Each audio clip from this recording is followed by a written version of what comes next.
Essa pesquisa, como eu falei, né, foi feita lá pelo Instituto de Química da USP, que é coordenado pelo professor Maurício Baptista. Já é uma discussão antiga, né? Porque antigamente tinha toda a discussão em relação aos efeitos da luz, da radiação UVA. Só lembrando para a galera, a luz, no geral, tem uma composição física que varia, né? Tem a radiação UVA, UVB e UVC, que são aqueles filtros solares que afetam mais, que tradicionalmente a gente já conhece que tem muito efeito danoso nas nossas células. E tem a luz visível, que é essa que a gente usa para ver, e tem o infravermelho. Anteriormente, a gente usava muito lâmpada fluorescente, né? E aí, com o tempo, começaram a descobrir que, mesmo com baixa intensidade, as fluorescentes também tinham emissão de radiação UV. E aí se dizia, principalmente a indústria de filtros solares, dizia que não tinha efeito danoso a radiação UV que era baixa nas fluorescentes. Mas já se descobriu que não era bem assim, e começou esse movimento de trocar para as luzes de LED, que teoricamente no LED só tem a luz visível. Mas esse grupo de pesquisa aí que já vinha há alguns anos tentando mostrar que a luz visível, principalmente nesse espectro do azul e do violeta, que são muito próximos da radiação UV, também teriam efeitos nocivos. E eles mostraram que realmente tem efeito de dano no DNA, no material genético, semelhante ao que acontece com a radiação UV. E tem estímulo também de um fotopigmento, que é a lipofucsina, que ela aumenta a sensibilidade da célula à radiação visível, à luz visível. Então, eles demonstraram nesse trabalho esses dois pontos, né? E aí tem toda uma discussão em relação à indústria de filtros solares, que, assim, é aquela coisa, né? Vai começar a mexer no bolso, a indústria vai ter que se remodelar, a encontrar novas substâncias que possam proteger também da luz visível, desses espectros do azul e do violeta. Antigamente era uma discussão bem mais ferrenha com a galera da indústria de filtros solares, né? Que eles realmente não queriam aceitar muito essa ideia. Mas aí, pelo que está falando aqui na notícia, nos últimos anos ele está tendo uma relação mais íntima com a indústria, com várias empresas, grandes empresas inclusive, e já está tendo uma discussão realmente mais positiva, né? Digamos assim.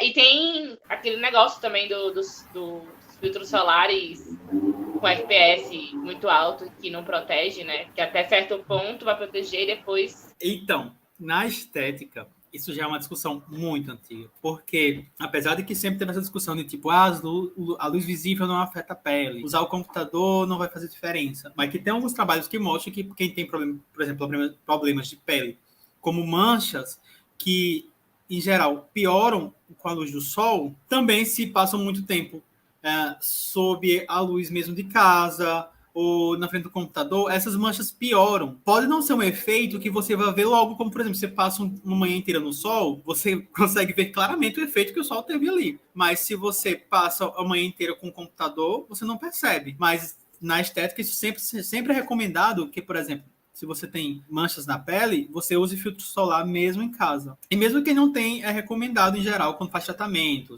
Faz um peeling, por exemplo, que vai ter uma pele muito mais sensibilizada. É para usar filtro solar mesmo em casa. Mesmo que você for ficar no quarto escuro, só com o seu computador, utilizar filtro solar. E aí tem essa discussão de que, tipo, que Neto falou que não existe filtro solar que proteja. Até existe, só que eles são mais caros. E é porque é diferente. Tem filtros solares que eles não só têm a proteção química, como tem também a proteção física. São, em geral, os filtros solares que têm cor. Esses têm uma proteção quase que total, porque ele vai ter a proteção química ali, que a gente já conhece, e vai ter também uma barreira de cor na frente da luz, né? Então, vai ali gerar uma proteção também contra a luz visível. E até tem alguns que anunciam mesmo que conseguem proteger contra a luz visível. Eu não sei se especificamente todos os espectros da luz visível, mas as principais que a gente já tinha visto, e tem alguns estudos, principalmente na área da estética, dessa questão da pele, já existem alguns protetores, sim, que funcionam nesse campo. O que eu falei do negócio do é mais do FPS, de 30 para 70, entendeu? É nessa questão. Aí eu vou voltar. E eu já vi que não tem diferença. Do FPS, não é que não há diferença. Há diferença. Só que do 15 para o 30, a diferença é enorme. Do 30 para o 50, a diferença é de alguns porcentos a mais de proteção. Enquanto, vamos lá, do 15 para o 30, quase 40% a mais de proteção. Do 30 para o 50, sei lá, 10% a mais de proteção. Então, tipo, parece que não faz muita diferença, e especialmente para peles que já são mais pardas, né? São mais a pele quase que predominante na população brasileira. Assim, a gente não tem muitas pessoas com pele super branca. Para essas pessoas pode não fazer tanta diferença, porque a pele já tem uma proteção mais natural, já está mais acostumada. Que é aquela pele que você pega sol, ela fica morena, ela não fica vermelha. E eu acho que a grande maioria da população brasileira tem uma pele muito próxima a isso. Assim. Já para aquela pele que ela é mais aquela pele que ela é mais sensível, ela consegue perceber essa diferença do fator de proteção solar, porque ela sofre mais com a radiação do que uma pele que já tem naturalmente mais proteção, né? Então isso varia muito da pele também. Às vezes a sua pele não precisa, por exemplo, que você compre fator de proteção 70. Um 30 já resolve. Mas se você tem uma pele mais delicada, pode apostar no mais alto. E de preferência com cor, que vai ter uma dupla proteção ali. O ruim de protetor solar com cor, né? Porque, tipo, não vai funcionar para a grande maioria. Se maquiagem, que é maquiagem, já não tem todos os tipos de tons de pele, avalie protetor solar. Além de que ele não funciona como uma base. Tipo, ele não vai ficar tão sequinho. Se você provavelmente passar a mão, assim, um pano, ele vai sair, tipo, abaixo da Virgínia. Karen Bacchini. Alô, Karen Bacchini. Geralmente o protetor tem 3 tons, né? Claro, médio e escuro. Se proteger como der. E a tendência é piorar, né? Ainda mais com aquecimento global, a maior índice de sol. Uma coisa que é legal é que tipo, a camada de ozônio fechou, né? O buraco da camada de ozônio fechou. Ah, foi. Coisa boa.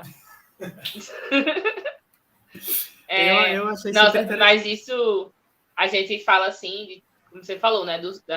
Da luz solar e da luz dentro de casa, né? E a gente tá tipo, exposto à luz 24 horas praticamente, né? Dificilmente as pessoas passam protetor para ficar em casa. Dificilmente nem mesmo, para sair. Assim. Eu que sou esteta, eu recomendo muito, mas tipo, passar para ficar em casa, acho que eu nunca passei assim. Coisa que eu lembrei agora, uma notícia que estava para essa semana que a gente não trouxe e que pode provar que tipo essa luz artificial envolve sim, é que as plantas elas estão sendo afetadas pela luz artificial, né? Já tem alguns trabalhos que mostram que tipo as plantas elas que ficam, especialmente essas que ficam embaixo de postes, que tem a incidência de luz o dia inteiro, de dia a luz solar e de noite a luz artificial, elas tendem a produzir mais fotossíntese, elas ficam num estado que se assemelha muito a um estresse. Então, elas estão, tipo, geralmente, 24 horas do dia, meio que estressadas. Ele quer me silenciar, esse computador. Então, e aí as plantas elas têm a fisiologia diferenciada, né? Tipo, muita gente pode achar que não, que planta é planta, que não tem essa diferença, mas, tipo, as plantas de dia, assim como os seres humanos, funcionam de um jeito, e à noite elas têm a fisiologia bem diferente do que é durante o dia. Né? À noite, a maioria produz oxigênio, e enquanto de dia absorve gás carbônico, e então é diferente. Né? Então, imagina uma planta que passa o dia todo sob a luz, é como você passar o dia todo com a luz na sua cara. Não, você não vai gostar. Então, provavelmente, de fato, essa luz afeta muitas coisas. É que como ela vai devagarzinho, a gente não percebe, né? Tem questão também de iluminação em praia também, né? Para orientação de tartarugas, por exemplo, se eclodem, né? Na época, é muita modificação, assim, né? Do ambiente natural, literalmente. E que agora é natural para a gente, né? Para os seres humanos que conseguiram se adaptar a isso. Mas exatamente. Tem muito reflexo, assim. Já não é natural, né? Teoricamente é natural, né? Inclusive, natural ficou pra gente. Não, foi uma pergunta que, numa aula que eu estava dando essa semana, uma menina falou: mas será que tem efeito mesmo? Se a gente tá constantemente com a luz visível, com lâmpada em casa e evolutivamente, será que tem efeito danoso mesmo? Aí eu falei, então, aí é que tá, né? Será que é normal ou não? Porque a gente vê aí o número de casos de câncer e de diversos outros problemas aumentando. Então, não necessariamente porque a gente tá aí ao longo dos anos convivendo com essa iluminação artificial que não vai ser um problema. É um problema silencioso, né? E a gente sabe que, tipo, por exemplo, estudos como esse, tem que rolar coisas mais específicas, né, pra gente entender, porque tem muita coisa que pode estar acontecendo com a gente, de respostas, você fica doente por um motivo, sendo que desencadeou aquilo foi uma coisa diferente, você não sabe. Que nem quando a gente falou na semana passada dos micro-AVCs. Coisas tão comuns que a gente acha que é comum, falta de atenção, insônia, pode estar relacionado com isso, tipo, a gente não sabe, entendeu? Eu acho que a gente se adaptou em questão, tipo assim, social. Mas o nosso corpo ainda talvez não possa não ter se adaptado. Vocês têm que lembrar que a evolução também é um processo longo, né? Não faz nem 200 anos que a primeira lâmpada foi inventada. Tá muito recente pra gente saber os custos disso para a evolução humana. A gente provavelmente está mudando junto, então tipo, a gente nunca vai nem saber como seria se não tivéssemos, porque é o que está acontecendo, né? A primeira lâmpada foi em 1879 que Edison criou. Então, tipo, tá muito recente ainda, sabe? Que Edison criou. Tipo, super íntimo. Super íntimo.